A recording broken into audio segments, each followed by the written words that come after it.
दोस्तों नमस्कार।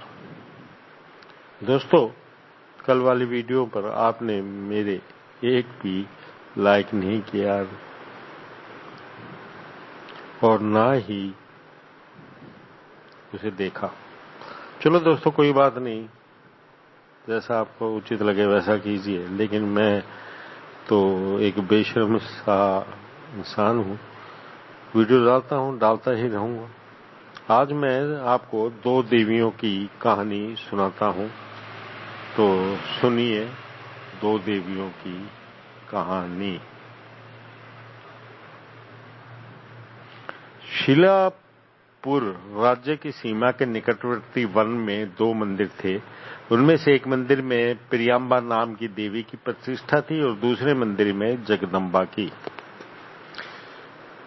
प्रियंबा देवी में यह शक्ति थी कि वह प्रतिदिन अपने पास आने वाले भक्तों में से केवल दो भक्तों को ही मनोकामना पूर्ण कर सकती थी, जबकि जगदम्बा प्रतिदिन केवल एक भक्त की कामना को ही पूर्ण कर सकती थी।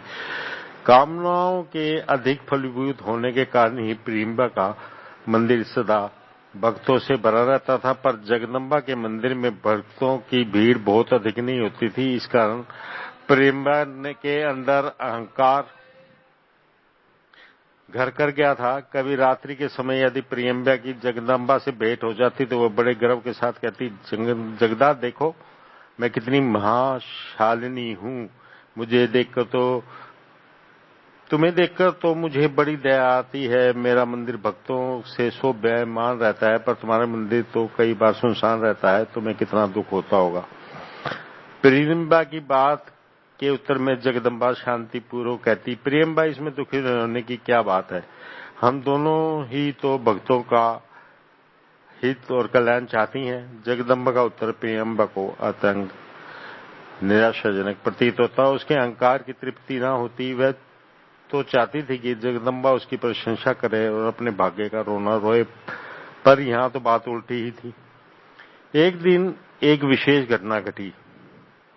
शिलापुर के राजा शरद चंद घोड़े पर सवार होकर अकेले ही प्रियंबा के मंदिर में आए। उन्होंने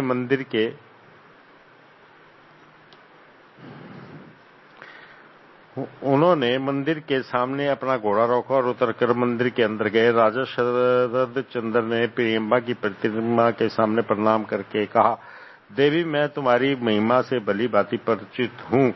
मेरी एक कामना है, मैं पड़ोसी राजा सत्यपाल पर शीघ्र ही आक्रमण करूंगा। उस युद्ध में धन जन की चाहे कितनी भी बड़ी हानि क्यों न हो, मुझे विजय श्री चाहिए। माता, आप मुझे जीत का आशीर्वाद दो। इस घटना के कुछ देर बाद ब्रह्मरुद्र नाम का एक लुटेरा मंदिर में आया। उसने प्रियंबा देवी को भक्तिपूर्वक प्रणाम करके निवेदन किया, हे महाशालिनी अम्बा, शिलापुर के एक धनवान सेठ के घर में विवाह का उत्सव है। मैं वहां अपने अनुचरों के साथ जाऊंगा और वहां के सब लोगों को लूटूंगा। मुझे इस काम में सफलता मिले, ये वर देना। इस प्रकार अपनी कामना प्रकट करके लुटेरा ब्रह्मरुद्र भी चला गया। फिर कुछ देर बाद रकत भैरव नाम का एक राक्षस मंदिर में आया। वह पास के घने वन में रहता था। उसने प्रियंबा देवी से निवेदन किया कि देवी अम्बा, 4 दिन से नर मांस न पाने के कारण मैं भूख से तड़प रहा हूं, इसलिए मुझे पर कुछ ऐसी कृपा करो कि मुझे 4 मनुष्य तत्काल आहार के रूप में प्राप्त हो जाएं और इसके बाद भी प्रतिदिन मुझे नर मांस प्राप्त होता रहे। इस प्रकार विनती करके वह राक्षस भी चला गया। देवी प्रियंबा ने राजा, डाकू और राक्षस तीनों की प्रार्थना क्रम से सुनी। देवी ने समझ लिया कि इन तीनों की कामना ही अंधी और अन्यायपूर्ण है। देवी प्रियंबा ने निश्चय कर लिया कि इन तीनों की कामनाओं को पूर्ण नहीं किया जाएगा। देवी अपने मंदिर में पूरे दिन प्रतीक्षा करती रही और कि कुछ और भक्ताएं और अपनी कामना का निवेदन करे, पर अत्यंत आश्चर्य की बात यह हुई कि उस दिन तीनों के अलावा अन्य कोई भक्त नहीं आया। देवी प्रियंबा के सामने जटिल समस्या उत्पन्न हो गई।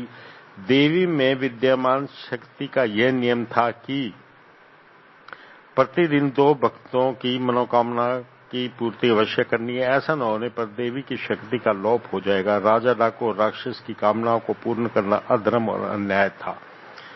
देवी नहीं चाहती थी कि उसे ऐसा अधम काम हो, पर वह अपनी शक्ति से भी वंचित नहीं होना चाहती थी। प्रेम्या समस्या को सुलझाने का जितना अधिक प्रयत्न करती, समस्या उतनी ही जटिल हो जाती। ऐसी स्थिति में उसे जगदम्बा का स्मरण आया। उस रात वह जगदम्बा से मिलकर बोली, जगदा, मेरे सामने एक जटिल समस्या उत्पन्न हो गई है, इसे सुलझाने का कोई उपाय बताओ, इसलिए मैं तुम्हारे पास आई हूं। कैसी जटिल समस्या? जगदम्बा ने उससे पूछा। प्रेम्बा ने अपने पास आए राजा, डाकू और राक्षस की कामनाएं सुनाकर कहा, जगदा, इन तीनों की ही कामनाएं इन लोगों के लिए हानिकारक है। मैं इन्हें पूरा करना नहीं चाहती। तुम जानती ही हो, यदि मैं प्रतिदिन 2 भक्तों की कामनाओं को पूर्ण न करूं तो मेरी शक्ति का लोप हो जाएगा। पर आज सबसे बड़े दुख और आश्चर्य की बात तो ये हुई कि मेरे पास आज इन तीनों के अलावा कोई भी नहीं आया। अब स्थिति यह है कि या तो मैं उनकी कामनाओं को पूर्ण करूं या अपनी शक्ति खो दूं। मेरी समझ में नहीं आता कि मैं क्या करूं। सारा वृत्तांत सुनकर जगदम्बा बोली, प्रिय, तुम चिंता न करो। जैसे मैं कहती हूं वैसा करो। तुम्हें उन तीनों की कामनाओं की पूर्ति करने की कोई आवश्यकता नहीं है। फिर भी तुम्हारी महिमाओं का और तुम्हारी शक्ति का नाश नहीं होगा। जगदम्बा की बात सुनकर प्रेम्बा विस्मित हो उठी। उसने पूछा, जगदा, लेकिन ये कैसे संभव है? सुनो प्रिया, तुम उनकी कामनाओं की पूर्ति न करो, प्रकट है कि इस प्रकार तुम्हारी शक्ति का लोप हो जाएगा। तदुपरांत तुम मेरे पास आकर मुझसे कामना करना कि मैं तुम्हारी शक्ति तुम्हें पुनः प्राप्त हो जाए। तुम मेरी शक्ति के विषय में जानती हो, मैं प्रतिदिन एक व्यक्ति की कामना पूरी कर सकती हूँ। मैं तुम्हारी खोई हुई शक्ति को तुम्हें पुनः वापस दिला दूंगी, जगदम्बा ने समझाया। जगदम्बा का उत्तर सुनकर प्रियम्बा को एक नई चिंता ने आ घेरा। उसने अनेक अवसरों पर जगदम्बा के सामने अपने बड़प्पन की प्रशंसा की थी और छोटा दिखाने का प्रयत्न किया था। इस समय यदि वह उन तीनों में से 2 व्यक्तियों की कामना की पूर्ति नहीं करती तो वह शक्ति दीनहीन हो जाएगी। ऐसी स्थिति में यह संभव है कि जगदम्बा के हृदय में प्रतिशोध की भावना जग जाए और वह ईर्ष्यावश उसकी कामना की पूर्ति न करे। तब उसकी दशा क्या होगी? जब भक्त उसे शक्ति और महिमा विहीन समझेंगे तो वे उसके मंदिर में आना छोड़ देंगे और जगदम्बा को ही अपनी इष्ट देवी मान लेंगे। तब उसे कितनी व्यथा होगी। वह अपने पुराने वैभव को याद कर कितना तड़पेगी। प्रेम्बा कुछ देर इसी तरह प्रकार के सोच विचार में डूबी रही। उसके बाद उसने अपने मन में कोई निर्णय क्या की और दृढ़तापूर्वक मन ही मन बोली, मेरी शक्ति रहे या जाए, किंतु मेरे पास आए राजा, डाकू और राक्षस की कामनाएं निष्फल हो जाएं। दूसरे क्षण प्रियम्बा के शरीर से शक्ति तिरोहित हो गई। उसका मुखमंडल तेज विहीन हो गया, शरीर की शोभा मालिनी हो गई। प्रियम्बा ने समझ लिया कि अब वह पूरी तरह शक्ति विहीन है।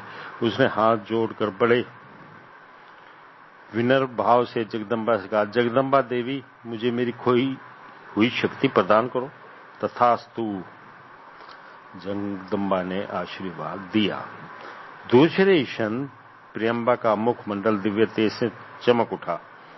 वेताल ने कहानी सुनाकर कहा, राजन, प्रियम्बा में जगदम्बा से अधिक शक्ति अवश्य थी, पर जगदम्बा के प्रति उसका व्यवहार अत्यंत अहंकारपूर्ण और शुद्र था। जगदम्बा ने पुनः उसे शक्ति संपन्न बना दिया। ऐसा उसने किस प्रभाव के कारण किया? यदि इस संदेह का समाधान आप जानकर भी न करेंगे तो आपका सिर फूटकर टुकड़े टुकड़े हो जाएगा। तब विक्रमार्क ने उत्तर दिया, यह सत्य है कि प्रियम्बा पहले अहंकार था और वह जगदम्बा के साथ शुद्र व्यवहार भी करती थी, पर जब उसने अनुभव किया कि तीनों दुष्ट और स्वार्थी लोगों ने उसके सामने जो कामनाएं रखी हैं वे दूसरों की विपदा और विनाश का कारण है, तो उसका हृदय परिवर्तन हो गया। वह अहंकारनी अवश्य थी, पर उसमें सद असद का विवेक भी था। उन तीनों में से किन्हीं दोष की कामना की पूर्ति न करने पर उसकी शक्ति का नाश हो जाएगा, वह अच्छी तरह जानती थी। फिर भी वह इस बलिदान के लिए तत्पर हो गई। यह त्याग कोई निस्वार्थी यह विशाल हृदय व्यक्ति ही कर सकता है। इस घटना से प्रियंबा के गुणों को प्रकाश मिल गया। उधर जगदम्बा स्वभाव से नरम मधुर और प्रेममयी थी। अपनी ही श्रेणी की एक देवी की सहायता करने में उसकी कोई हानि नहीं थी। जगदम्बा का कार्य त्याग की भावना से प्रेरित नहीं, उसके हृदय की उदारता का परिचायक है। यहाँ परस्पर के प्रभाव का प्रश्न नहीं है, सद्भावना का प्रश्न है। प्रियंबा ने जो कुछ किया वह निश्चय ही प्रशंसनीय है। राजा विक्रमार्क ने इस प्रकार मौन होते ही बेताल शव के साथ अदृश्य होकर पेड़ पर जा बैठा। तो दोस्तों ये थी कहानी।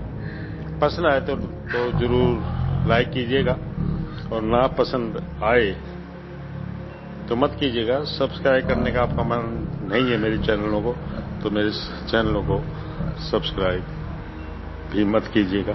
धन्यवाद दोस्तों। लेकिन मैं आपके साथ इस तरह ही जुड़ा रहूंगा और हमेशा ही जुड़ा रहूंगा। नमस्कार।